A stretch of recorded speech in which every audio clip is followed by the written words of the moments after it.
engaging in the phase 2 of the negotiations based on the US support and Trump's plan to displace Gaza.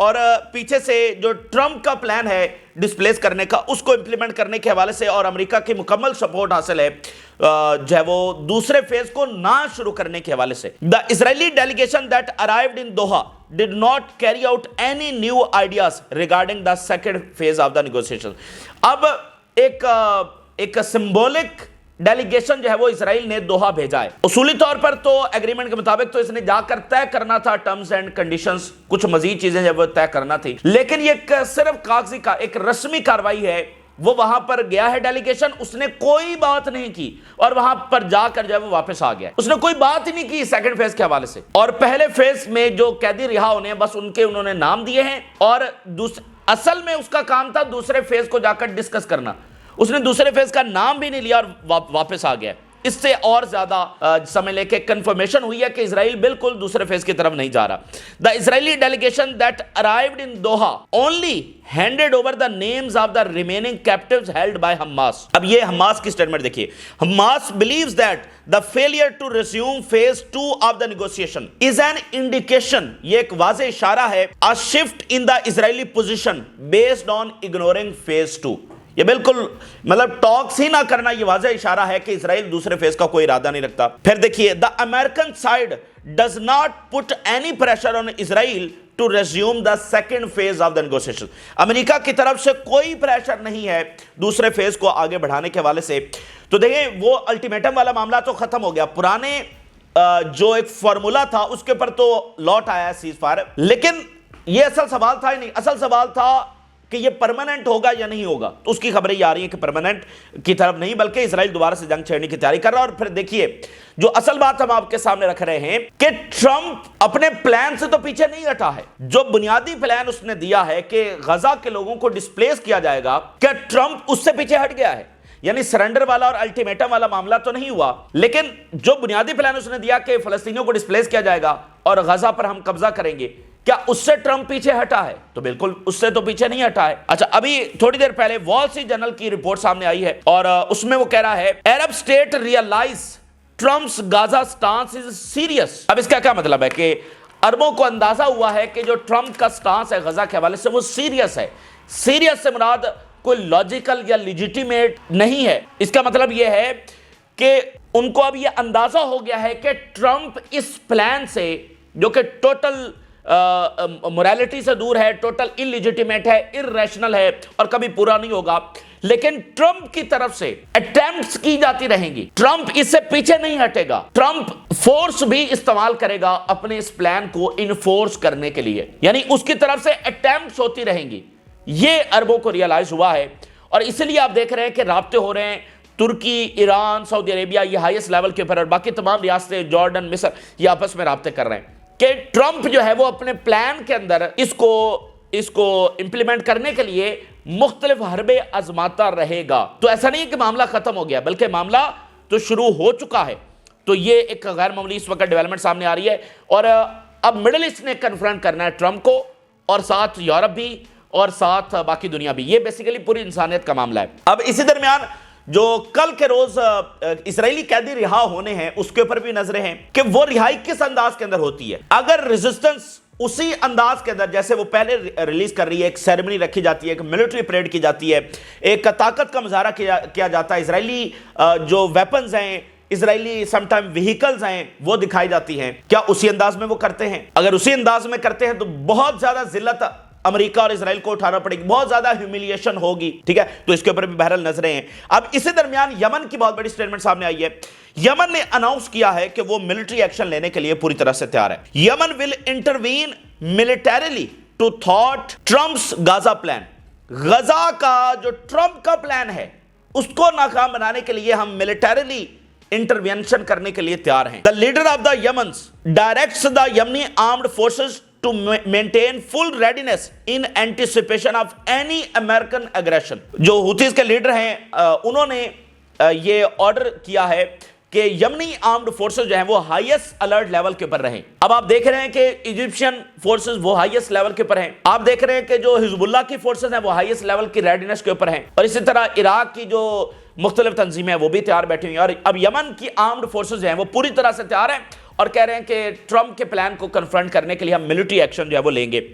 تو ادھر سے وہ کہہ رہے ہیں کہ ٹرمپ سیریس ہے اور ٹرمپ کی یہ جو مذموم اٹیمپٹس ہیں یہ جاری رہیں گی. تو اس کو روکنے کے لیے عرب ریاستیں اور باقی مڈل ایسٹ کی ریاستیں، ترکی اور ایران اور یہ سارے آپس میں رابطے بھی کر رہے ہیں اور ملٹریلی بھی بہت ساری تیاریاں جو ہے وہ اس وقت کی جا رہی ہیں. اچھا، اسی درمیان ایک اور بڑی انٹرسٹنگ خبر ہے. امریکہ کے اندر تازہ ترین سروے ہوا ہے اور اس میں پوچھا گیا ہے کہ یہ جو ٹرمپ کا پلان ہے غزہ کے حوالے سے، کیا اس کو سپورٹ کرتے ہیں امریکن عوام؟ بڑی پاپولیرٹی کے ساتھ ٹرمپ آیا ہے، لیکن ذرا تازہ ترین سروے دیکھیے. Most Americans against Trump's plan to take over Gaza, poll reveals. حالانکہ جو گرین لینڈ کے اوپر پول ہوا اور پیناما کینال کے اوپر پول ہوا، اس میں میجورٹی آف دا امریکنز نے کہا کہ ٹھیک ہے یہ لے لینا چاہیے، لیکن غزہ کے اوپر جو 87% امریکنز نے اس آئیڈیا کو ٹوٹلی ریجیکٹ کر دیا ٹرمپ کے اس آئیڈیا. تو آپ اندازہ کریں کہ غزہ کے معاملے کے اوپر نہ ہی کوئی مورل سپورٹ حاصل ہے ٹرمپ کو، نہ ہی کوئی پاپولر سپورٹ حاصل ہے یعنی عوام کی، اور ٹرمپ اپنے آپ کو زیادہ ایکسپوز کر رہا ہے، زیادہ کنٹروورسی کا جو ہے وہ شکار ہوتا چلا جا رہا ہے. امریکن عوام میں بھی ٹوٹلی ٹرمپ کے پلان کو جو ریجیکٹ کر دیا ہے. اسی درمیان اسرائیل کے اندر یہ ڈسکشن جاری ہے کہ اگر نتنیاہو دوبارہ سے جنگ چھیڑنے جا رہا ہے تو کیا ہماری آرمی اس کیپیبل ہے کہ وہ اتنے محاذوں کے اوپر لڑ سکے گی؟ اور غزہ جس میں 16 مہینے وہ پوری طاقت کے ساتھ لڑی ہے، اپنی سارے ریسورسز، اپنی ساری ٹیکنالوجی استعمال کر دی ہے اور لاکھوں کی فوج استعمال کر کے وہ نہیں جیت سکی. سینکڑوں ٹینکوں کا آلریڈی قبرستان وہاں پر بن چکا ہے اور اب تو اسرائیلی فوج جو ہے وہ ایگزاسٹڈ ہے، بہت ساری بھاگ گئی ہے، ماری گئی ہے، زخمی ہے. تو اور پھر ابھی تازہ ترین رپورٹ کے مطابق اسرائیلی فوجی غزہ کے اندر خودکشیاں کر رہے ہیں. تو کیا اسرائیلی فوج لڑ سکتی ہے؟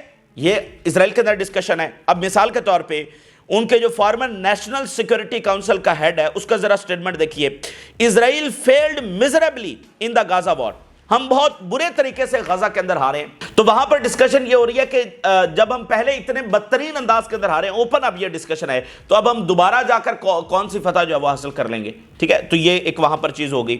اب اسی درمیان میکرون نے فائنینشل ٹائم کو انٹرویو دیا ہے. اب دیکھیے الائنسز کیسے بدل رہے ہیں. وہ یورپ جس کی مکمل سپورٹ ہوا کرتی تھی، آج وہ کیسے بدل رہا ہے اور انتہائی سخت الفاظ استعمال کیے گئے اور ٹرمپ کے پلان کی شدید مخالفت کی گئی ہے. اور for the very first time فلسطین کے معاملے کے اوپر اس طرح کی ڈویژن ہے، یعنی امریکہ کچھ اور کہہ رہا ہے اور یورپ کچھ اور کہہ رہا ہے. حالانکہ یہ تو ہمیشہ ایک ہی سٹانس ہوا کرتا تھا اور فرانس اور یہ جو برطانیہ ہے انہوں نے تو باقاعدہ اسرائیل کے ساتھ مل کر جنگیں کی ہوئی ہیں. ایک جنگ میں اسرائیل، برطانیہ اور فرانس انہوں نے مل کر مصر کے اوپر حملہ کیا ہوا تھا. ٹھیک ہے، تو یہ تو تیار رہتے تھے کہ اسرائیل بس اشارہ کرے اور یہ آ کر حملہ کر دے، براہ راست یہ جنگوں کا حصہ رہے ہیں. لیکن آج دیکھیے دنیا کیسے بدل رہی ہے. تو فائنینشل ٹائم کو میکرون نے نیا انٹرویو دیا ہے. Trump's plan for Gaza and Greenland are example of the state of extreme strategic ambiguity the world is currently experience. وہ کہہ رہے ہیں کہ یہ ایمبیگوٹی ہے اور اسٹریٹجک بلائنڈنیس ہے کہ گرین لینڈ اور غزہ کا جس طرح کا ایک اللاجیکل پلان دیا گیا ہے، اس سے آپ اندازہ لگا سکتے ہیں کہ کتنی بلائنڈنیس ہو چکی ہے، اندھیرے میں ہم جا چکے ہیں. Deporting the people of Gaza could be extremely dangerous and the solution is not a real state solution but must be a political solution. فلسطینیوں کو ڈسپلیس کرنا، غزہ کے لوگوں کو ڈسپلیس کرنا، یہ انتہائی خطرناک ہے اور کس طور پر اس پہ امپلیمنٹ نہیں کیا جا سکتا. یعنی یہ کوئی ہاؤسنگ والا معاملہ نہیں ہے، ریئل اسٹیٹ والا معاملہ نہیں ہے جس طرح سے اس کو دیکھا جا رہا ہے. Europe will have a role to play in regional security discussions. جو بھی خطے کے حوالے سے معاملات ہوں گے اب یورپ اس کا الگ سے حصہ ہوگا. یہ نہیں کہ امریکہ نے جو طے کر دیا یورپ کی بھی وہی پوزیشن نہیں. ریجن کے حوالے سے جو بھی سیٹلمنٹ ہوگی اس کا ہم حصہ ہوں گے اور غزہ کی جو ڈسپلیسمنٹ ہے اس کو ہم کسی طور پر نہیں مانتے. سیز فائر کنٹینیو رہنا چاہیے. اور یہ فرانس بات کر رہا ہے جس کے پیچھے پورا یورپ کھڑا ہے. یورپ کا نیا لیڈر فرانس ہے. تو وہاں پر جو تبدیلی آ رہی ہے اس کو آپ ذرا دیکھیے. اور اب ذرا ہم آخر میں ڈسکس کرتے ہیں یوکرین کو، اور یوکرین کو اس انداز کے اندر ڈسکس کرتے ہیں کہ اس کے دنیا کے اوپر اثرات کیا ہوں گے. اور آلریڈی جو یورپ اور امریکہ، وہ دیکھیں امریکہ کی پوزیشن کچھ اور ہے، یورپ کی پوزیشن کچھ اور ہے. تو یوکرین کی وجہ سے یہ جو ڈیفرنسیشنز ہیں یہ ہائیسٹ لیول کے اوپر جانے والے ہیں اور اس سے جو اسرائیل کی ایک کمبائنڈ سپورٹ ہوا کرتی تھی ویسٹ سے وہ ختم ہونے جا رہی ہے. کیونکہ یورپ کہیں اور کھڑا ہونے جا رہا ہے اور امریکہ کہیں اور کھڑا ہونے جا رہا ہے. دنیا بدلنے جا رہی ہے، الائنسز بدلنے جا رہے ہیں، پاور سٹرکچر جو ہے وہ بدلنے جا رہا ہے. بیسیکلی جو پوری دنیا ہے وہ ری شیپ ہونے جا رہی ہے. اگلے جو 2-3 دن ہیں ناظرین بہت زیادہ امپورٹنٹ ہے، بہت زیادہ امپورٹنٹ ہے. اس میں وہ چیزیں طے ہوں گی جو آپ کے اگلے 50 60 70 سال جو ہیں اس کو طے کریں گی۔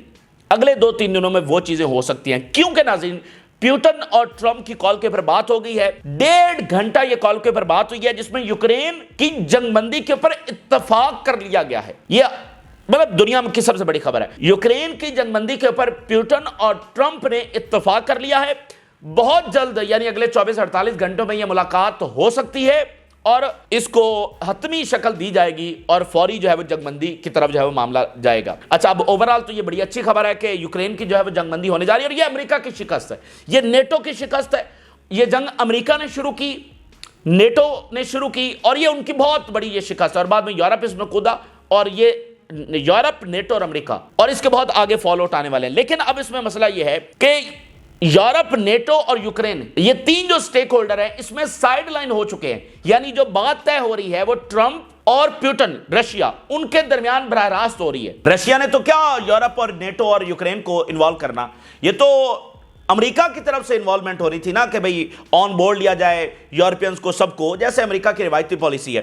لیکن یہاں پر کیا ہو رہا ہے، یہاں پر ٹرمپ کسی کو آن بورڈ نہیں لے رہا، بلکہ وہ ڈائریکٹلی پیوٹن سے بات کر رہا ہے، اس میں یورپ، نیٹو، یوکرین کچھ بھی نہیں ہے، ڈائریکٹلی وہ بات کر رہا ہے، اور وہ کہہ رہا ہے کہ جنگ بندی اور اپنی وہ شرائط طے کر رہے ہیں، ٹھیک ہے۔ اس میں کسی سے پوچھا نہیں جا رہا، برطانیہ سے، فرانس سے، جرمنی سے، کسی سے نہیں پوچھا جا رہا، اپنے انداز میں وہ کر رہے ہیں، یعنی مکمل طور پر یورپ سائیڈ لائن ہو چکا ہے۔